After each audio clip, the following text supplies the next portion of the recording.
Hello সবাইকে, আমি রিম্পা আর আপনারা দেখছেন আরডি রিম্পা। আরডি রিম্পার আরও একটা ভিডিওতে আপনাদের সবাইকে স্বাগতম। যারা আমার ভিডিও রোজ দেখেন তারা জানেন আমার চোখে একটু সমস্যা হয়েছে। আমার চোখে কর্নিয়া আলসার নামে একটা রোগ, সেই রোগটা হয়েছে।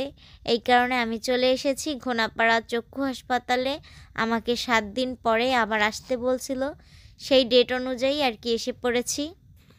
চক্ষু হাসপাতালে এসে আমরা প্রথমেই টিকিট কাউন্টার থেকে টিকিট কেটে নিয়েছি, আর এখানে যত প্রকার প্রসেসিং আছে সবগুলো কমপ্লিট করে এবার আমরা ডাক্তার দেখানোর জন্য যাচ্ছি। এখানকার ডাক্তার আমার চোখ দেখে বলল যে আমার চোখের সমস্যা অনেকটাই সমাধান হয়েছে, কিন্তু চোখের ভিতরে একটা স্পট এখনও রয়েছে। আমাকে 2 সপ্তাহের জন্য ড্রপ দিয়ে দিয়েছে এখান থেকে, কোনো ড্রপ বাড়তি কেনা লাগবে না বাহির থেকে, আর বলছে 2 সপ্তাহ পরে আবার যেতে।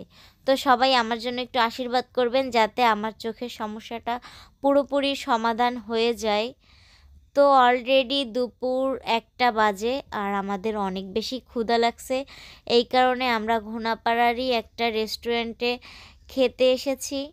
আজকের ভিডিওতে এই ভিডিওটা শেয়ার করব না খাওয়ার, কারণ ভিডিও অনেক বড় হয়ে যাবে। এই ভিডিওটা দেখতে হলে অবশ্যই আমার পেজটা ফলো দিয়ে সাথেই থাকতে হবে। তো আমরা খাওয়া দাওয়া শেষ করে বেরিয়ে পড়েছি। এবার আমরা যাব গোপালগঞ্জ চৌরঙ্গিতে, কিছু টুকটাক কেনাকাটা আছে।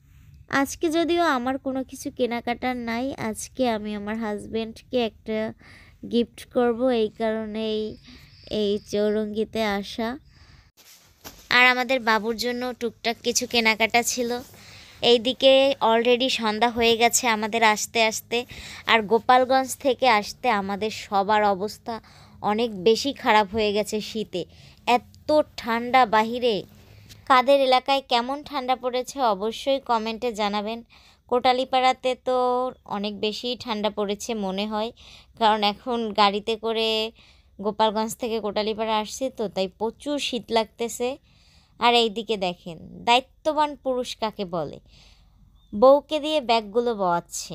বউয়ের বুঝি কষ্ট নাই, তাই আমি তার হাতে দিয়ে দিয়েছি। এখন সে আর কি ব্যাগটা টানুক, তারও কোনো দোষ নাই, কারণ সে তো গাড়ি চালাচ্ছে আর ব্যাগগুলো আমার হাতে দিয়েছিল এই কারণে। তো আমরা অর্ডার দিয়েছিলাম 2টা মশলা চা, কারণ আমার অনেক বেশি মাথা ব্যথা করতেছিল। বাঙালি তো মনে হয় যে চা খেলেই অর্ধেক রোগ সেরে যাবে। মাথা ব্যথা হলে চা, চোখ ব্যথা হলে চা, আর অন্য অন্য সমস্যা হলে, ঘুম আসলে চা, সব কিছুতে চায়ের প্রয়োজন অপরিসীম। চায়ের কোনো তুলনাই নাই বাঙালিদের কাছে। চা খাওয়ার পর আমরা নিয়ে নিলাম 2টো পান।